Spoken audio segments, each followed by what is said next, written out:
Hey everybody, I'm so glad to have you here with my amazing friend, Dr. Desiree Yazdan. We're going to start in just 60 to 90 seconds as people start filtering in to our Zoom session here. See some friends here in the chat. Thanks for watching Dental Nachos CE on TV.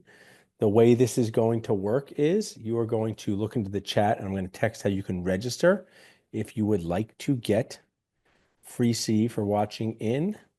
You just go right into the chat and you're going to text register to 215-543-6454. Going to get Desiree started in just about 60 seconds here. Text register to 215-543-6454. Desiree, you're welcome to share your screen. Now I Love see that. it. Perfect. Okay, So great. good. Okay, so we're just going to start in like 30 seconds here. You're watching Dental Nachos CE on TV with my amazing friend, Dr. Desiree Yazdan, who is one of our Super Dentist Boost Camp speakers. Dr. Desiree is going to give a 50 to 56-minute presentation. If you have any questions, put them in the chat. If you see me pop on, Desiree, that means I want to ask you a question. And then afterwards, we'll have a discussion with Dr. Desiree. So thank you so much for being here. I'm going to turn it over to you, Dr. Desiree. Perfect. So I'm going to keep my video off for this one for several reasons, but we're going to get started. It's still going to be really valuable. First thing I wanted to go over is the disclosure slide. So you could read that here. It's been up for a while. And I'm so happy to be here today. My name is Dr. Desiree Yazdan. I'm going to be talking about increasing case acceptance. I've actually titled this Selling Expensive Things because I know most of our patients think our treatments are expensive, and most of our staff thinks our treatments are too expensive. And in general, everyone thinks dentistry is just expensive, and we really need to learn how to sell those expensive things. And I wanted to start today by just giving a quick intro to myself. I'm a dentist in Orange County, California. I have a fee-for-service practice. I do mostly very high-end cosmetic dentistry. I think the most interesting part of my story is that I used to work 12 to 13 hours a day, 4 days a week, making six figures. And at some point in my career, I cut back to 3 days a week, totaling 13 hours a day. I'm sorry, 13 hours a week, not a day. And I have a multiple seven-figure business, and I work with doctors to help them do the same. So I'm here today to help you increase your case acceptance rate. Now, you can tell me in the chat, Paul, how many people today think that you have to be really good at selling to have a successful dental practice? I'm going to open up the chat too. So I'm really curious about that. And then Brian says yes. Okay, very good. And then how many doctors feel like it doesn't matter? You don't need to be a salesperson. You just need to just offer treatment. And if people say yes, they say yes. If they say no, they say no, and you move on. How many of you are actually like afraid of being salesy or pushy? Paul says, I'm afraid of being pushy at times. Okay, very good. Okay, so as a dentist, Freddie says sometimes too. So as a dentist, you have to have the learn the skill of selling. Whether you're a business owner, whether you're an associate, you have to know how to sell treatment. You have to know how to fill your schedule. And you could do this without coming off as salesy, without being pushy, but you have to understand the psychology of selling. Most of us, what happens is we don't even want to think about selling. We shy away from selling. Selling feels bad. It feels icky. And as the dentist, we don't want to be that salesy person. And then we heavily rely on someone in our front office to be selling treatment for us and closing all our deals. And I don't want that for you. I want you doing the treatments that you love. I want patients paying the fees that you want to charge. I want every day at work for you to feel fun because you're getting paid what you feel you're actually worth. So you're not discounting everything just to get the patient booked. So I'll tell you, one of the biggest issues I see dentists making is that we truly do not know how to sell our own treatment. So if that person who converts for us leaves, we're stuck. We've lost our converter, and now the production goes down. It also leaves us in a position to always be people pleasing, meaning if that person who converts our treatment is not listening to all the things, or they have qualities about them that aren't great for the team culture, but they're the one that's converting all your treatment, you're going to have a really hard time letting go of that person. So you really want to understand how to sell your own treatment yourself. And then after that, you'll teach somebody how to do this. So let's get into increasing case acceptance. Today, I want to hear from you. What do you think that your actual case acceptance rate is on average? Like 50%, 60%, 85%, or maybe you don't even know. Like, is this something that you even track? I'm curious to see you guys. Brian says, don't know. Okay, there are softwares that help you. Look, you could look at your, patient management software and you could pull records, but this is something that's really important for you guys to start tracking. And many dentists that I know, they actually think that their case acceptance is pretty high. And what I always say is it's typically high for obvious treatments. So if a patient has pain or a broken tooth and they can visually see that they maybe need a filling or a crown or something, your case acceptance is high. But when I ask them, well, what's your case acceptance for a bigger procedure that's not always obvious to the patient, or treatments that will have a lot of steps or a lot of procedures, a lot of appointments, like more comprehensive cases, the case acceptance rate is typically much lower. And I want you to think about that and see what's true for you. I know many of you know how important connection with the patient is. I don't want to go into too much detail on this because I have other things that I want to cover that are super important, but I do want to say, if you could spend time finding true connection with patients and like you can develop that connection, if they're going to be more likely to buy from you, to sign up for treatment, to say yes. I know that people decide if they like you and if they're going to sign up with you within the first 10 seconds of meeting you. And so that connection piece in that first 10 seconds is really important. And I can't tell you how many consults I've said the wrong things in. I failed at certain things, but because I've nailed the connection part, we've booked huge cases. Okay. So that's really important to remember. So here's some things that you can do as far as building connections. I would say become a good conversationalist. Ask your patients about themselves. Talk to them, not about yourself. Try to find 2 to 3 commonalities and treat people like people. I think people are just like dying for connection these days, because think about how little connection we have in today's world. I think like our friends, we don't see them as much. We send text messages. We don't talk on the phone as much. And basically like we communicate through memes on social media, right? So you really want to work on building connections with your patients. And moving on to the next step, I really want to go into detail with you on increasing case acceptance. And that part is going to be understanding your own relationship with money, because we all have stories about money. We have stories like money is hard. I have to work hard for my money. I can make a lot of money, but also so much is going out every month and I don't have much left over for myself at the end of each month. My patients can't afford the expensive treatments. I don't have the patient population around me who can afford, like all of these things. This is our relationship with money. So we all have stories about money, and you have to be really aware of yours. So that's going to be your first step, figuring out what your relationship with money is and what your thoughts about money are. And then once you figure this out, then you need to imagine yourself saying all this stuff to your best friend or your spouse or someone important to you. So like imagine if my story about money was it's never enough, that I don't have enough of it. And if I say that to you, if I were to tell you like you're not enough, like you're never enough, right? How would you feel, right? It doesn't feel good. It's not very inviting. It wouldn't make you want to hang out with me. So in the same sense, it's not going to make money want to come to you, right? So from this point forward, I want you to always be in awe of the amount of money you have. I want you to find abundance in the money that you have. I always tell people, like, you have the ability to, in 10 minutes, sell a $5,000 treatment to somebody or more. And not a lot of people have that skill. Not a lot of people are able to do that in the world. And so I want you to always be in awe of what you're capable of. I want you to find abundance in the money that you have.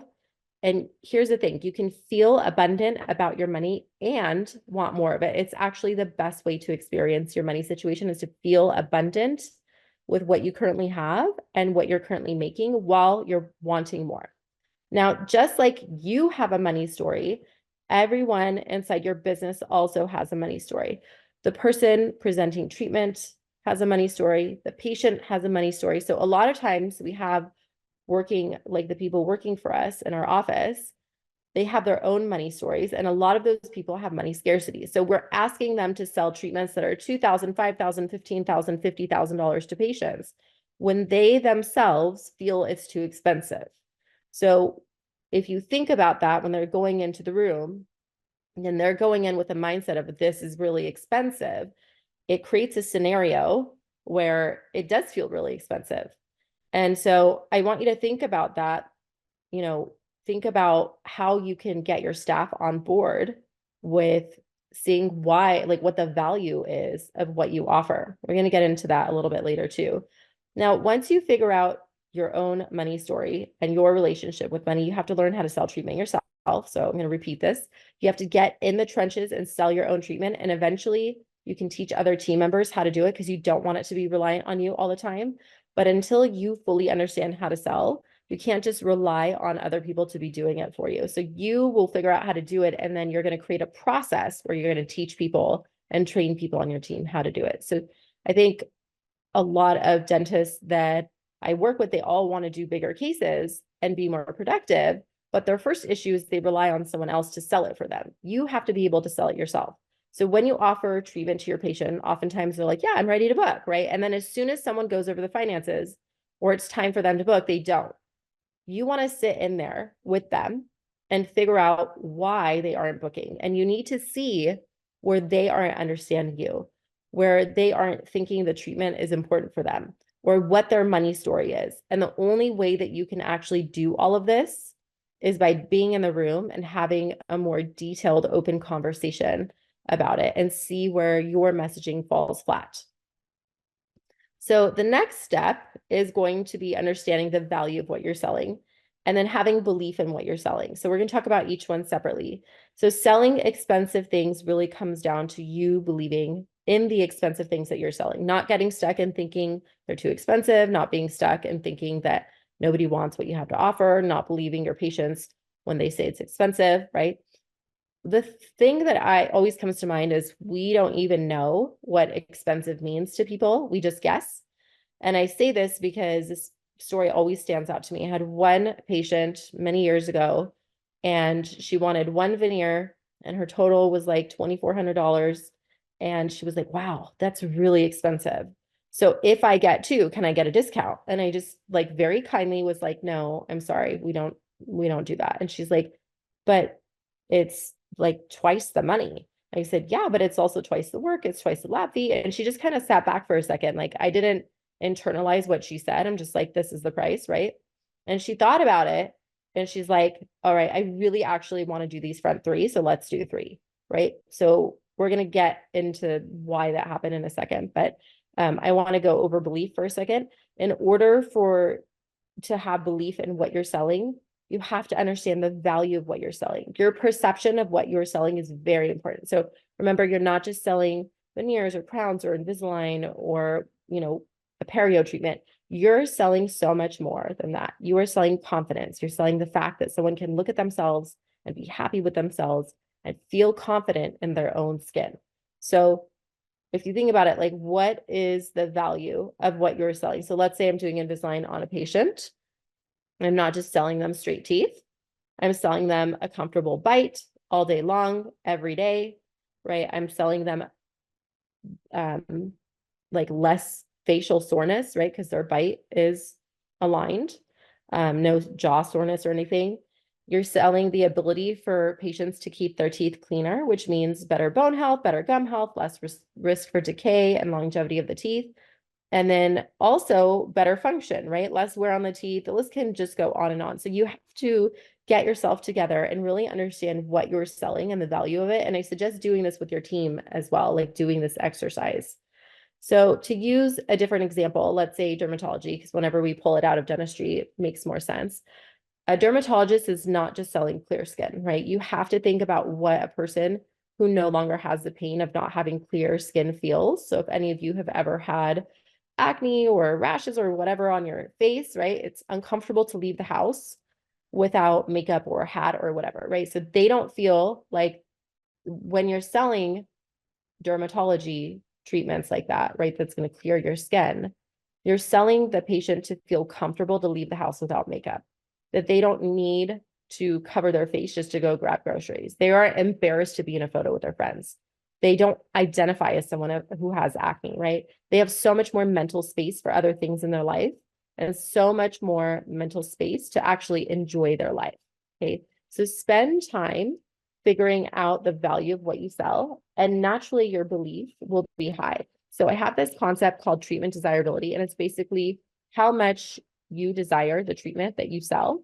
And I like to explain this thinking about a dining experience. So if you've ever gone to a restaurant and asked the waiter, hey, what's good? What do you recommend? Right? If the waiter has said something like, oh, the pasta's good, the burger is good too. We also have like the salad that everyone likes, right? It just feels so boring and mundane. So if you go somewhere and you ask the same question, right? And the way the person describes it, they're like, oh my God, yeah, the bolognese, the noodles are made in-house with special Italian ingredients. The sauce is a secret sauce that the chef's mom created in Italy. It's made fresh with tomatoes and everything is fresh. And then we sprinkle basil all over it, right? Like that desire, that high level of desire for that dish, you could just tell from the waiter. And it makes you actually want it, right? We influence how people think by what we say and the words that we use. So what you say is very important. The same goes for the treatments that you're selling. You have to have a lot of desire for the treatment that you offer. I know I'm doing like a lot of mindset stuff, but this is the first place that I always start when it comes to increasing case acceptance. There's a lot of terminology that you could use that would be different. Like, for example, like instead of saying, you need SRPs or quads, you would say you need gum infection therapy.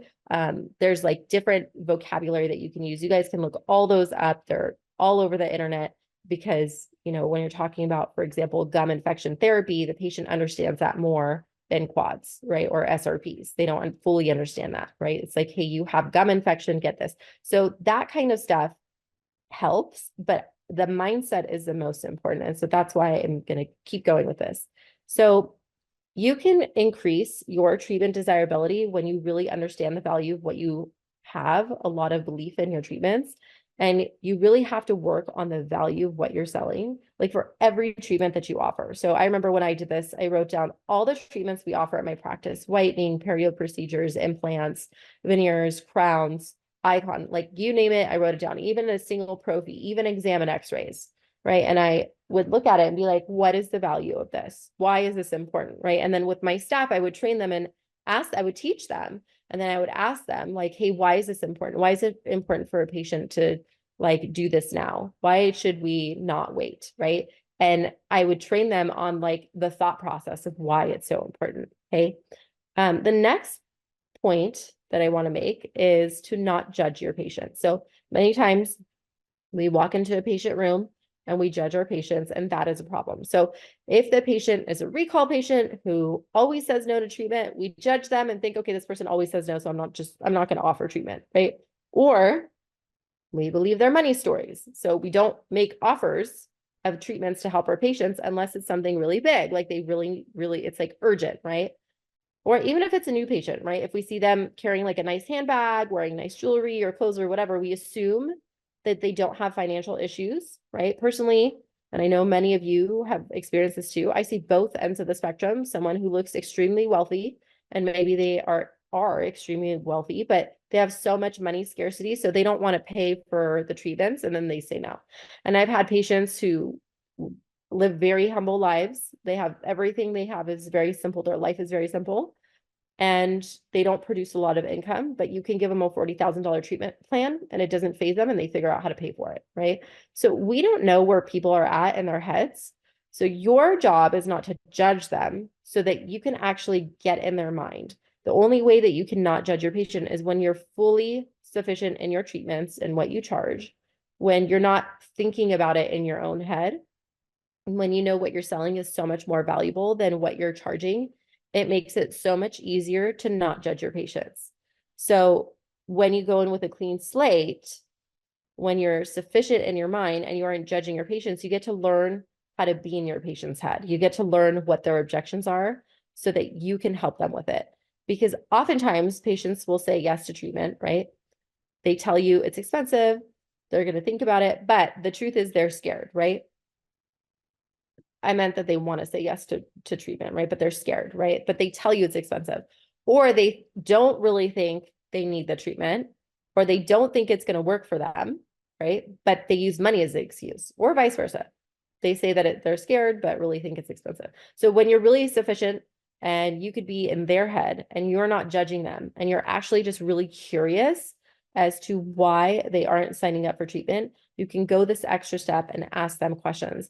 Ask them why they are hesitating to move forward with treatment. But you can't do that if you're constantly judging them. You have to literally be in a place in your own mind where you are not judging them. So I'm going to teach you my favorite tool. It's called the model.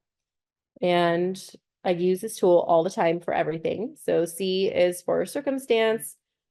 Circumstances are facts. They're neutral. It's hot outside as a thought. It's 98 degrees outside as a fact. It's a circumstance. T stands for thought. F is for feeling. Now, here's the thing. Most people think our feelings are caused by our circumstances, but our feelings are actually caused by our thoughts. And then A is for action, R is for results. So this is the model. I'm not going to go into too much detail. I'm just going to kind of give you an overview of how to use it really quickly. So in your feeling line, if you stay very curious, your actions will reflect that. Everything you say will be great because it's not coming from a place of it's coming from a place of curiosity. It's not coming from a place of being pushy or salesy or judgmental. It comes from a place of curiosity, which brings me to my next step, which is to stay very unattached to the results. Okay. So when you're attached to the patient saying yes to the treatment, you get into this really desperate, awkward energy.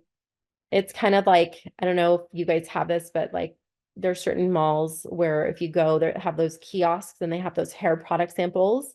And those people are so attached to you taking the sample. Like it feels weird and invasive and awkward and needy and desperate. And that's not how you sell expensive things. But if you've ever been to like a nice department store and you go into, let's say, their shoe department and you pick up a pair of shoes and you're like, hey, how much are these? And the sales associate they're usually super unattached to the result and they're happy to show you the shoe, right? You can try it on, you can ask questions. If you don't end up taking the shoe, they aren't bothered by it. They aren't attached to you taking the shoe because they know someone else is going to come and snatch that shoe right up, right? They're like, go ahead, think about it, decide if you want it. I can get it for you, right? Now, when you're unattached to the results, your energy is very different and it keeps you thinking about the patient and what their fears are and what their objections are, and it keeps you in the patient's mind. But when you're attached to them saying yes, then you're in your own mind. You're thinking about doing the treatment. You're thinking about making money, your bank account, your business bank account, right? There's a time and a place to think about your income and your cash flow and all of that. That is during your CEO time. That's what I call it. But when you're working as a doctor in your office, that is not the time to be thinking about your income and your financials and your open schedule. That is a time to be fully in service for the patient. And in order to do that, you have to really be there to serve them. You have to be in their mind more than your own.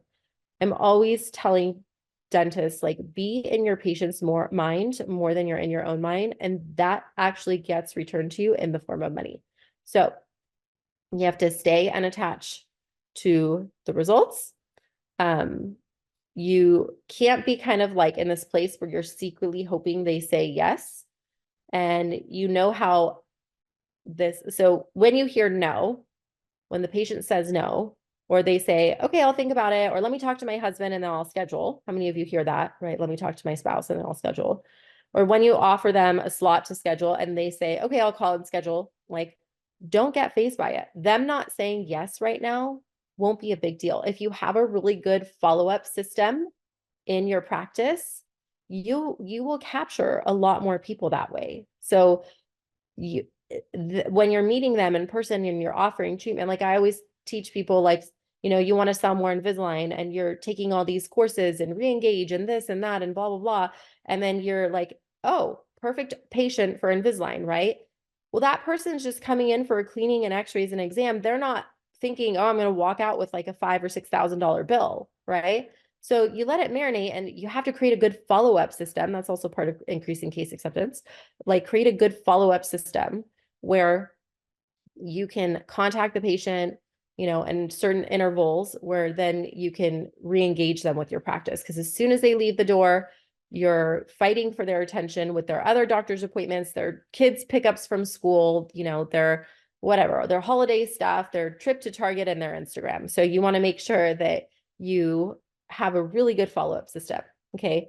So instead of not making it a big deal, you want to go to the next step and you can get super curious about why they aren't booking. So if you remember the model, like you want to just get really curious, you can ask them, hey, like, why are you so hesitant to book?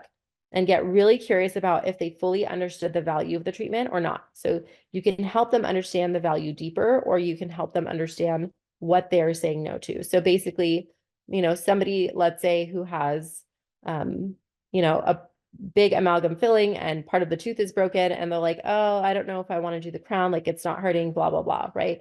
And so when I'm listening to someone in that scenario, for example, say no, I'm thinking, oh, they don't actually get it. They're not understanding it. Let me explain to them why it's really important so that they, even if they want to say no, they understand why they're saying no, right? So, and that could go for any treatment. It could go for big full mouth reconstructions. It could go for a single tooth filling, like all ends of the spectrum. Okay. So here's the thing. I want to move on to the next step because this is very crucial. I know that a lot of you probably started today thinking, okay, I'm going to tell you that there's this magic script that you can say that's going to increase your case acceptance, right? Where patients are going to say yes, left, and right. But the thing is, I can give you a script. I can give you the exact script, all the verbiage to use, all of that, but it won't work.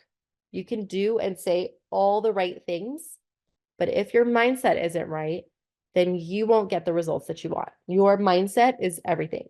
So when you're thinking and you're thinking about how you're feeling when you're presenting treatment, the biggest factor in increasing case acceptance is what you are thinking. Okay. I watch this happen all the time. I watch someone, even in my own office, who doesn't understand the mindset behind selling, say the exact same words as someone else in my office who's great at selling. And the person who doesn't understand the mindset doesn't get the sale because they don't understand the mindset portion. But they say the same exact thing, right? And that's because what you say is not as important as what you are thinking when you say it. And along with that, how you're feeling when you're presenting treatment and selling treatment is super important. So let's talk about the next step, which I like to call emotions to sell. There's two emotions that you need to have and you need to create consistently in order to increase case acceptance. And those two emotions are safety and certainty. You bring the safety and you bring the certainty.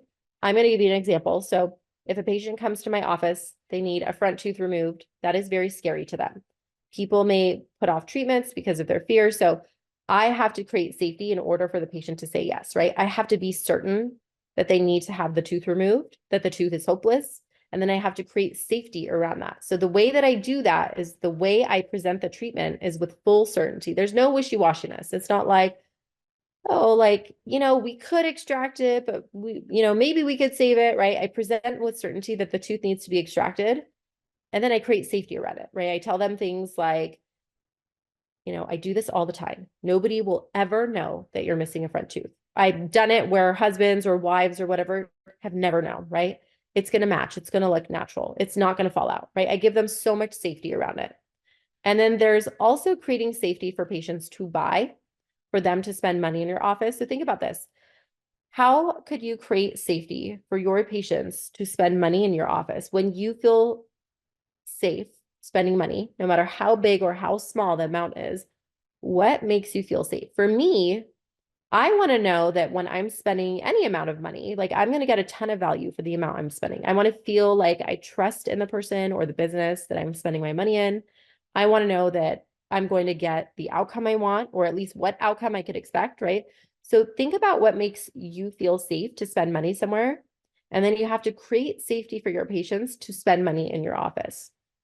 Now, you really want to focus on this concept of certainty and safety. So I'm going to explain certainty a little bit more to you. So I like to use this example again of like eating out at a restaurant. So if you ask the waiter again, what should I order? What do you recommend, right? I can't stand when they give this wishy-washy answer like, well, a lot of people like the lasagna, but it's a little heavy. So you could get the pasta with this sauce, right?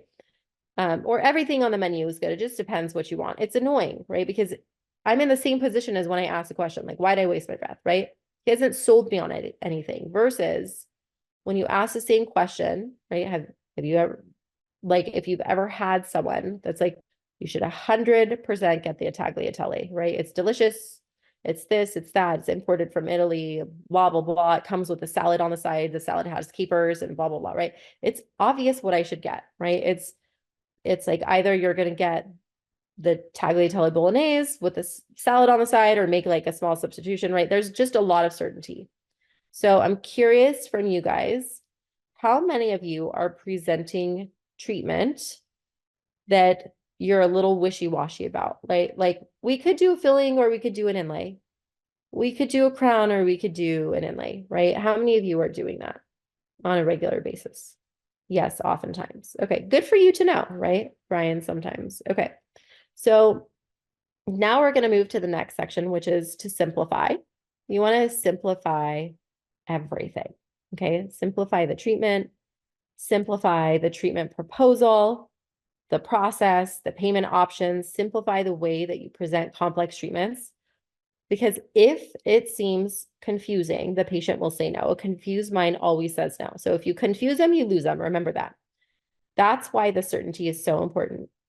You want to make it simple and you want to be certain. I recently went through like this doctor's process for starting Invisalign cases.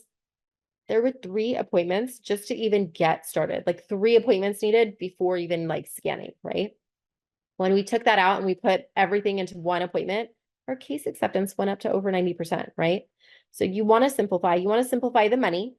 Too many payment options are going to be overwhelming to your patients. So you want to create a way where patients can pay, where they feel comfortable, but that also works for your business. So give them like 1 to 2 options for payment. And I like to say, like, have things in your back pocket, right? So this is not cookie cutter, right?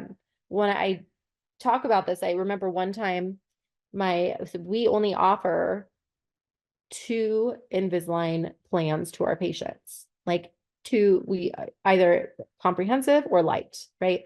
And I keep all the other ones in my back pocket for like certain situations, like if somebody just has like very minor things. But on average, I teach everybody, okay, these are the 2 that we offer, right?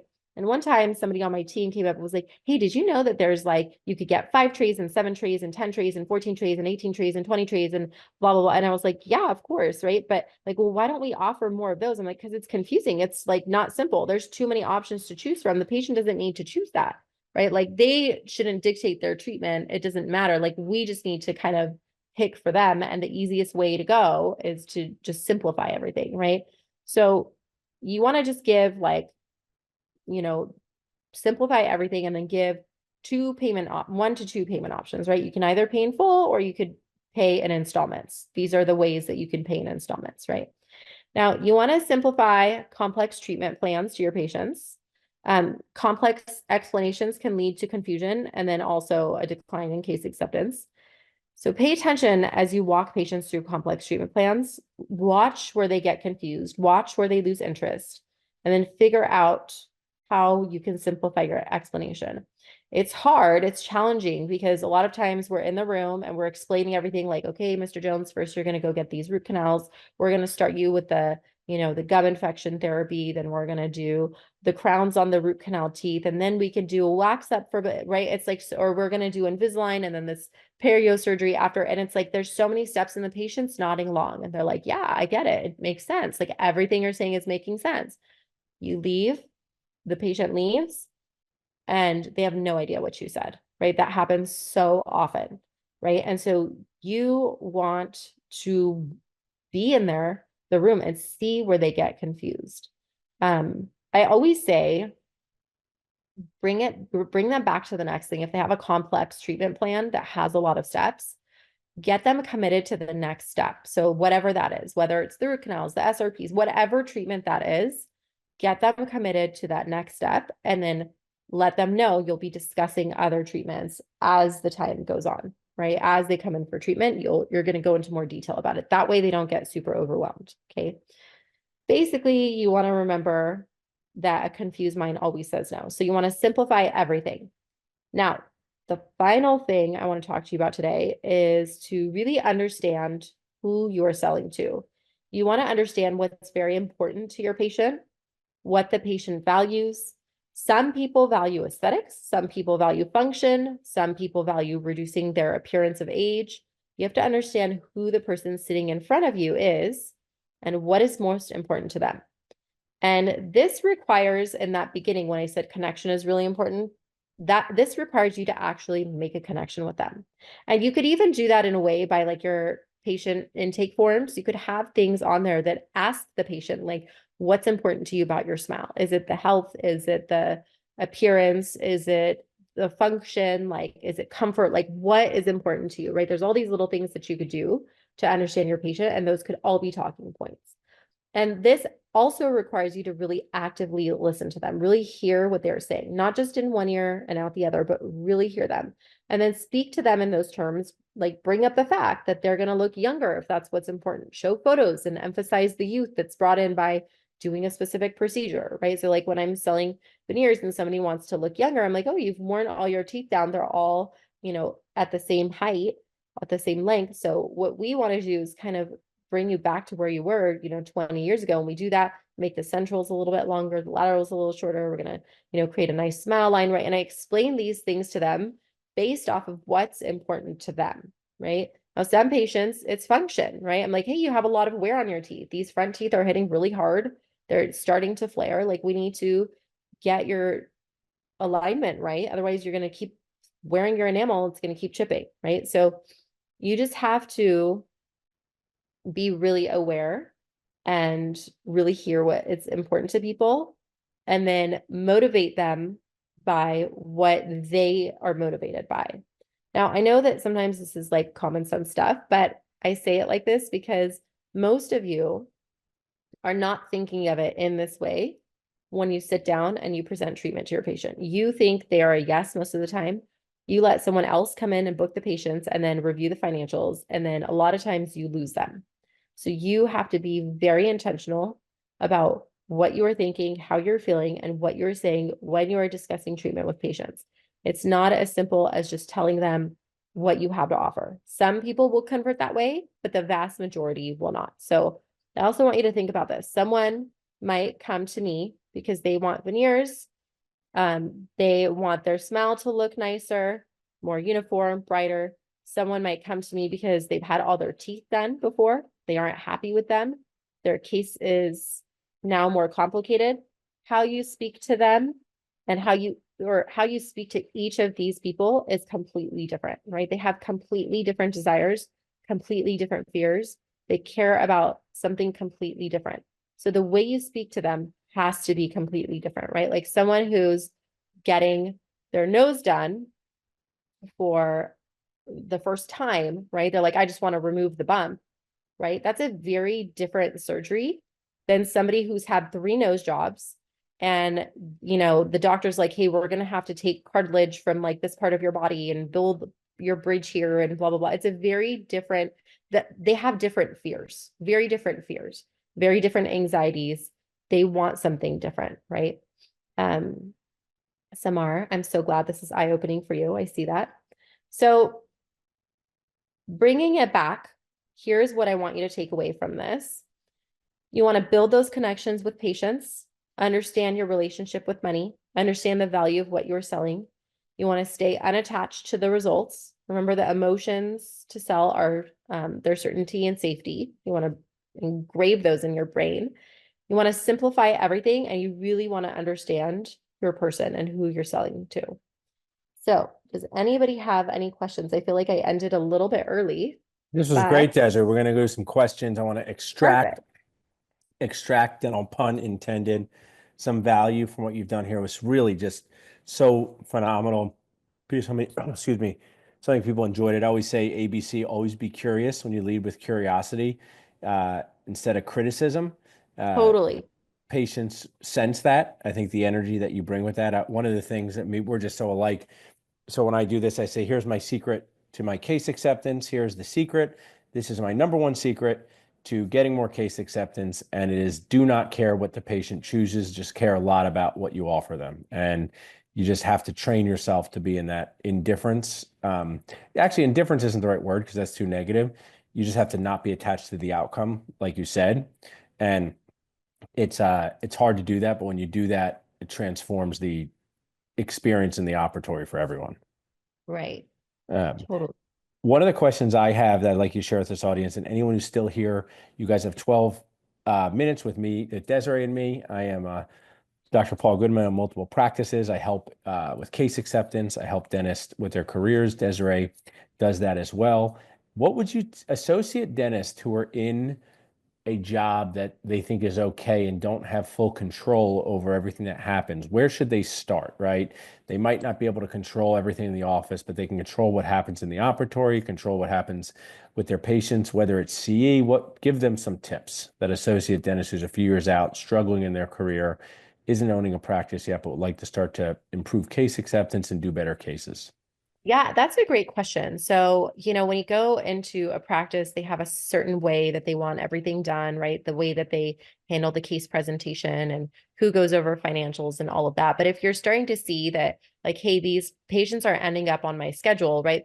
I think the mindset shift is first of like, you do have more control than you think. You don't have ultimate control. It isn't your practice, but you do have more control than you think. If it really is a dead end job, that's like something, if you're choosing to stay there, right, then you deal with it, right? But if you're like, okay, let me analyze the situation. Let me go ask why like these 10 patients from last week and this week didn't book, right? And find out why they're not getting on your schedule or why they're booking 2 months out or whatever.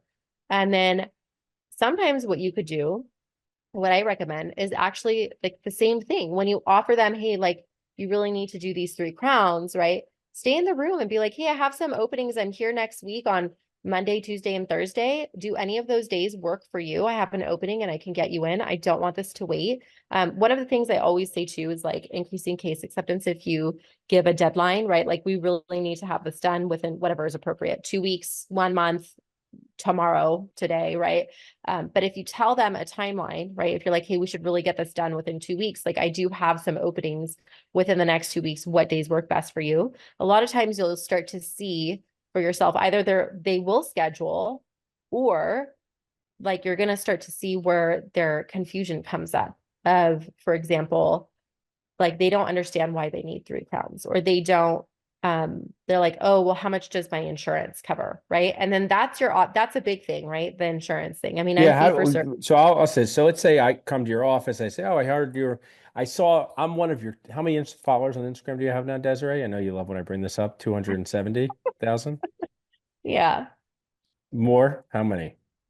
yeah, that's about right. What Yes. am I talking about? Got my own phone here. I'm not, I can't, Yeah, no, it's fine. but so anyway, if this is a great, so I'm one of the people on Instagram. Desiree built an amazing business, or built her dental practice on Instagram when she didn't have any marketing dollars. If we have time, we can talk about that story. So you have 275,000 Instagram followers. So I say, I see you on Instagram. I see these great cases. Um, I'm this $20,000 case to enhance my smile sounds great, but I just am curious, what does my insurance cover? How do you answer that question? Yeah, so I always bring it back to like insurance is not the king. And actually, you taught me this where insurance is a coupon, right? And I talk about how like we can't let insurance dictate the treatment, right? Because if you break your tooth and it's June and you've maxed out, they're going to be like, "Oh, well just you will cover it next year." But that's not good treatment, right? So I always it's more about educating the patient like, and I tell them I'm not sure how much your insurance will cover of this, but here's why it's still important to have it done and have it done right. Now, we can look at your insurance and we can try to get you coverage the best that we can, but you're going to have to like see that regardless of if your insurance is going to cover it or not, you need this done, right? You need this crown replaced or whatever it is, like the root canal needs to be done, right? The infection isn't going away. The tooth won't fix itself. And I have a couple things to add. One I thought about from a call today with not a patient, with someone else is one, when people ask that, that's a normal question. I am someone who's, not super into my insurances, but if I went to the dermatologist and they said the exam was $200, even if I'm going to pay for it, I might say, oh, what does my insurance do here? So don't assume that they're not going to do it. If that front desk person said, oh, it's $100 and you pay $100, I might say fine. But one thing you can say is, how much of this treatment would your insurance need to cover for you to move forward? And then just pause, right? because the patient usually won't have an answer, Desiree. They just are trained to ask about insurance. Yeah, that's very true. Yeah. That's a really You good just say, point. oh, how much of like is a $20,000 case to enhance your smile? Like how much would your insurance need to cover to get you to move forward? And sometimes you make the patient just pause and think slash feel silly because they don't know that answer. The way we handle this, and your answer is great, is someone says it could be implants, it could be veneers. Oh, hey, it's $20,000 case. What does my insurance cover? We use words like system. That's a great question. A lot of patients ask us that. The way dental insurance works is it's not really insurance, it works more like a coupon. At this practice, we're going to do the best job possible to maximize the benefit of your coupon. And I always make people feel lucky you have insurance. There are other patients who have no insurance. So, whatever it contributes to your case, you're in a better situation than patients who don't have it. Now, if you're doing a purely cosmetic case, maybe there's nothing, but when you're doing implants and extractions and restorative, it always does something. So make the patient feel a little lucky for that. Now, there's some good questions from the chat, better than me. So someone said, I'm a bit confused of what you said about not giving the patient many payment options. Why is this true? Wouldn't it be better to give options to patients, especially to those who are struggling financially? Yeah, so you want to, what I'm saying is don't give them so many options. Like for give them options, but not like, hey, you could get care credit. We also have Cherry and you could do an in-house Yeah. care plan. And then also we have this membership. So if you want to pay this much for the membership, you'll actually get this much discounted off your, it's too confusing, right? So like choose how you want to present treatment. Do you want to present like with a cash fee and then like financing, or do you want to like not have a cash fee? Like just this is the fee. Now you could either pay in full or you could choose to finance, which is kind of how we do it. Like this is our I think price. that's really smart. I mean, I have three options. I want to go down to two, but we're an old school office. Ours is, oh, the cost for this treatment is $10,000. If you'd like to take care of that payment, it is a payment in full. We have a 5% courtesy, so you'll Yeah, save you could do that. $500. Yeah, Then we say, oh, that doesn't work for us. Then we stretch it out into three payments over 3 months for treatment that takes at least 3 months, right? Not for a crown. And then we have financing. But I wish we just had payment in full courtesy or financing. That would be right. our two ways. And the, I you don't know, think having the three payment options is bad. I think like I said, have them in your back pocket, right? And like gauge the patient, but don't go into the room and offer four different payment options up front. yeah, no, what you said is when you confuse, you lose. Everyone should remember Yeah. this. I've done it as a new dentist. I wish I heard something like this as a new dentist because you just get into word chaos and you're saying things and you can't get control of yourself. And if you can just say when you confuse someone, you lose. The next question, this is super nice, dentist I see from Instagram. If working for a doc who typically hasn't offered aesthetic procedures to their patients and are not familiar with them, patients get uncomfortable. Any tips to ease them into it? Yeah, so education and photos go a long way, Yeah. right? And being like, I know that you probably haven't heard about this, but Dr. So-and-so's, she focuses on or he focuses on these treatments. And, I've really come into the practice with a focus more so on these treatments, and we want to help the patients comprehensively. And so here's what I see for you, and here's a possibility. There's no pressure. Like sometimes even just telling patients, like, hey, look, there's no pressure. Like you don't have to do any of this. I just want you to know what's available, right? And so like when patients come to me, they're like, should I do like this one front tooth? And I'm looking at them, I'm like, one front tooth isn't going to do anything for you. You need 10, right? I'll be like, we can. Here's the result you're going to get, but just be open. Like you might need like 8 or 10, right? Or vice versa. Sometimes patients come in, they're like, I need 10 teeth, right? And I'm like, actually, you just need like one or two, right? So just like really sitting with them on a human to human level, educating them, telling them what they can have, showing photos, like so start getting pictures for yourself and then show them. And it's like the open-ended questions, like you said, and this is such a nice dentist. I'm so glad she's here. Um, just simple questions like, not is it important for your smile to look better? Like, hey, you have a good smile, but you shared here that you had some concerns about X, Y, and Z. How important is it to you right now at this time in your life to make your smile look better? And then just not Right. stop talk, then just stop talking and let Yes. the uncomfortable silence sit there. And then that person who you have no idea, like you, I love what you said, Desiree, because it hits home for me. People who've had skin issues who are embarrassed and things like that. If someone said to me at a certain time in my life, my skin issues were better, money wouldn't have been in the object. I'd be glad they gave me that option. So I think you gave such good advice. And you say, how important at this time of your life is it to make your smile look better? Totally cool if it's not super important right now, but if it's important to you, let me know. And then they say, oh, I have an upcoming wedding. If you ask these open-ended questions without a yes or no, so many amazing things will happen. Next question, Desiree. What about working for a doc who, wait, hold on a minute. This is if a root canal fails, does the patient need to pay again for endodontic treatment with you or the uh, endodontist? Do you charge for redos? So I actually don't do endo. I refer to an endodontist. Sometimes we have one in-house. I think it depends on the situation and the patient. And like, did it fail, 5 years later, or did it fail like is the patient still coming back in pain, like even 2, 3, 4 weeks later, they're complaining. I'm really big on customer service. So although like let's talk about veneers because I do more of those. Like we don't guarantee our work. I don't know what patients are doing when they leave the office. I don't know what habits they have. So I tell all the patients like they're meant to last a long time, but you do like just like your natural teeth can break, like any crown or veneer or anything can break, right? And I give them stories like I have a patient who, the day after I inserted his teeth, his son hit him in the face with a Nerf gun and it chipped his tooth, right? Now, with that said, I'm also very good and big on customer service. So let's say somebody we just put in their teeth and then they come back, a month or 6 months later and it's broken, right? I didn't guarantee it. They're freaking out. Oh my God, is this going to happen to all my teeth? And like, how much do I have to pay? Like, I just paid all this money. I'm still paying it off, right? I'm like, yeah, no problem. I'll just take care of it for you.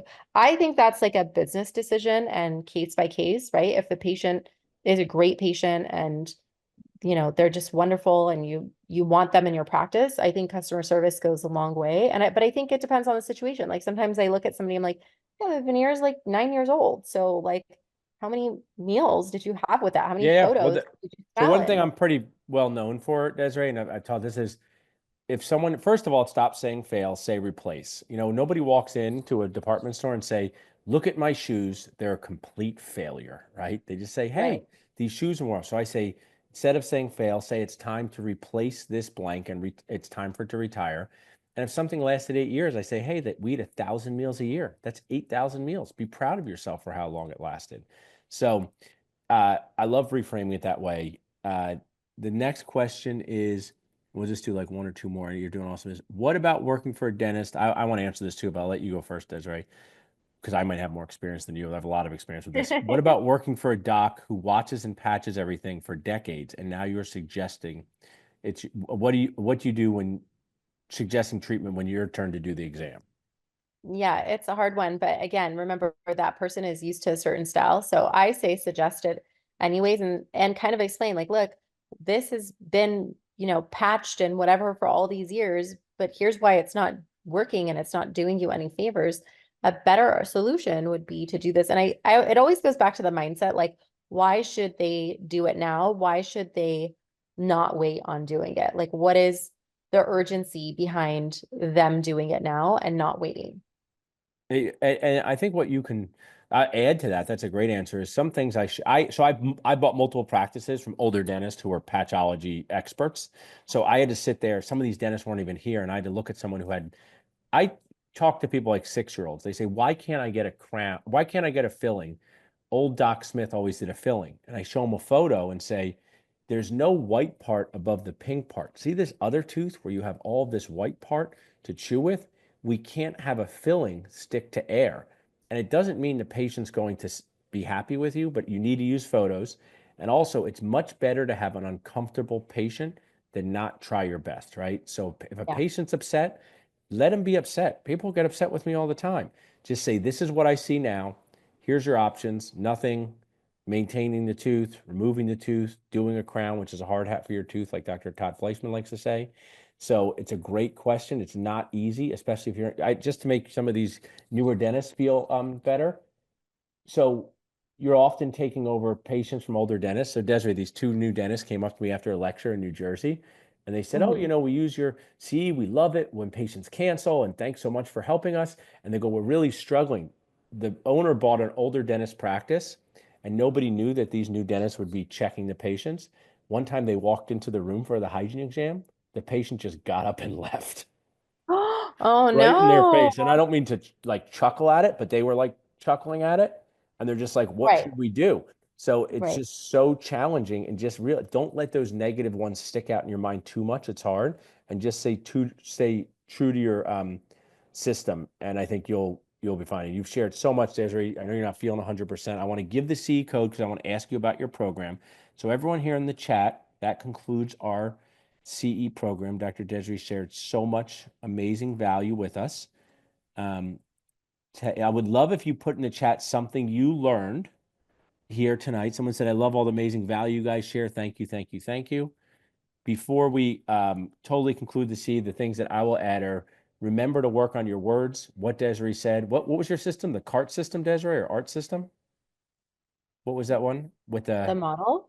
yeah, the model you had? Like, Yeah, was yeah, it yeah. ART? Tell me that one C again. CTFAR. DTFAR. Yeah, what was that? What did Yeah. that stand for? So circumstance, thought, feeling, action, result. So it's just like a chain of events that happen. We all think that our circumstance causes how we feel. So for example, if I was to go back to the patient getting up and leaving the room, like the circumstance is the patient got up and left the room and didn't let the doctor do the exam. The feeling is, whatever that person was feeling, right? Inadequate, bad, whatever. But there's actually thought in there, right? You get to decide what you want to think. So you can think like, oh man, like nobody's going to like me here. This is going to be so challenging. Or you could just think like, wow, that person lives life in a way that, might kind of suck sometimes, right? And like, or just a different thing, like, oh, that has nothing to do with me, right? I didn't do anything wrong. That sucks. Like I this is mean, going to happen. and that's Try to what process. I love that you shared this, and hopefully, I know we have dentists of all ages and stages. We have one of my favorite dentists on earth watching in. He knows who he is, who he is. Um, you have to count the wins because in dentistry, there's a lot of annoyances. So don't drive home, don't Uber home, don't walk home just thinking about who didn't like me, who said no. Because if you think about your day and your patient interactions, there's so many wins that you can count, and you got to remember those wins. I talk about celebrating your sense of accomplishments because the next patient deserves energy of positivity, openness, curiosity. So appreciate it, Desiree. This is the end of this seed. Just go to the um, chat and you'll text code to 215-543-6454. If you have any questions about C, please email c@dentalnachos.com and my team will help you. Okay. So text code to 215-543-6454 to get the completion code. Any questions, c@dentalnachos.com. Somebody said here, love the lecture. Thanks for sharing. Confused patients will say no to treatment's a big takeaway. I know I need to work on simplifying my verbiage when talking to patients. Thank you for your time. Now, Desiree, you coach dentists in your $1 Million Mentorship. You're a sponsor of our group. Just tell this audience how they can go from learning from this awesome complimentary CE that you did for our community to being involved in your coaching and how that could transform them as a dentist. Yeah, so I have a program. It's called $1 Million Mentorship. And that's like from growing from 6 figures to 7 figures or 7 figures to multiple 7 figures. So it basically is where I teach you the exact process of how you can make more money, increase your profits, and work less. It's my one-to-one group coaching program. So if you heard my story in the beginning, like I had a very traumatic story, which we don't have time to get into, but I was literally working like 13 hours a day, 4 days a week. And then also like way more than that. I was like up all night. Like anytime somebody would text me, even like there was one Thanksgiving, a patient texted me, I like left my family's house, went to like tend to the patient. So I was very much like overworking and I was making just like mid 6 figures. And then I learned like how to actually have a business. And at that time, when I was working that much, I actually hated dentistry. I was like, this is miserable. Like, why did I have a practice? But then I kind of turned all around and now it's like I used to cry on Saturday because Sunday was coming. And then Monday was coming. And now I'm like, I love Monday. Like, I can't wait to go in the office. And it's such a different vibe. And I also feel like, I've built this practice where I get to do the exact kind of dentistry that I want and like with the patients that I want. And I love my team. And I think it's hard to do and navigate by yourself. So I created this program where it's like one-to-one slash group specifically for dentists. And we work together in a 6 month capacity. We meet every week on Zoom. I teach you all the things that you need in order to make the exact amount of money that you want and cut back on the work hours. But then I also coach you. So like as there's things that come up and issues and all of that, we work through it. We do like some of these mindset shifts that you're not even aware of that's happening, right? And we talk about all the things. And I've had tons of dentists go through the program. They all love it. So many of them like drop insurances. They go completely fee for service. You don't have to, but that's just like it's whatever you want for your practice. It's very And one-to-one Desiree, practice. Yeah. one of the things I want to interject is what the dentist needs to invest in to transform their life, just so they have context. What's the investment that they're paying either monthly or for the whole program for 6 months? So 6 months, the total cost is 6,000. You could break it up into monthly payments as well of 1,050. And it's like a no-brainer because it's basically like And having I somebody. just want you to pause because there's a dentist on here who's invested $25,000 in their first 20 months out of dental school. If you want to transform your dental life and you want to talk to patients about cases, you have to be investing in yourself too. And of course, I'm biased as a sponsor that I think your program is amazing. The point I'm trying to make to these people who are hanging with us on a Monday night at 9 p.m. is you have to invest in yourself to get to where you want to be. So if you're doing just free YouTube CE and you think you're going to transform your career, you saw Dr. Todd, you met Dr. Todd Fleischman, you've seen him speak. These are all people like yourself who've invested so heavily into their career.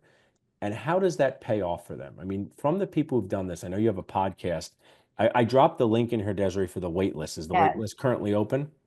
it is. Yeah. So our And next round was in March. what's your podcast with your client from this who did it? What's the name of your podcast? Oh, it's called The Social Dentist. There's a couple of them where you could hear from the clients themselves of like their success, like growing from 1 million to 3 million, going like completely fee for service, going from like $1,800 days to like $13,000 days. Like you could just look through them and find them. They're Yeah, probably a I'm little going to bit, drop one here for them, but what I want to share, I'll put your podcast series here for people to see, is this is the time to invest in your career as early as possible so that you can enjoy it for as long as possible. One of my sponsors, Ripe Global, who you met, Lincoln Harris, a yeah. dentist in there, Desiree, Dr. Brett Burris, took his program as a PPO dentist and started doing full mouth rehab. And you know what his regret was from doing Ripe Global, I should have Desiree? done it sooner. He wished it was invented sooner. He's just a Yeah. medium-aged dentist. It wasn't invented. So he said, I wish I did this sooner so I could get the ROI, which is not just money, it's the relationship, opportunity, and impact. So you 18 people here, you have a golden opportunity. Listen to Dr. Desiree's podcast, sign up for the wait list, and invest in yourself to create the I think career of it's your dreams.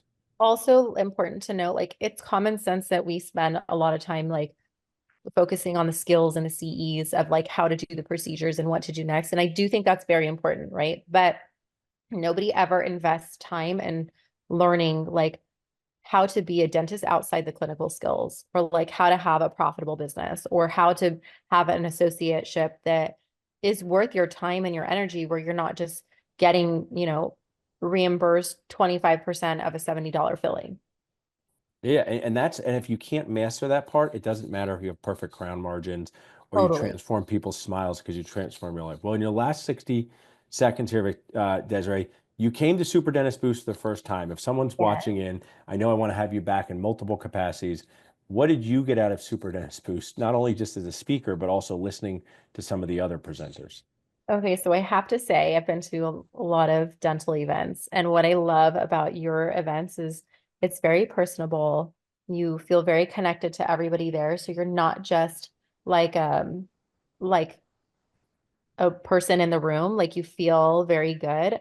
The speakers were amazing. Like I was actually shushing the people around me. It's like, wait, I want to hear this. And like, my husband was like texting me during it, and I was like, don't text me, like I'm busy, right? I just think it was so good. And then also connecting with people and making friendships.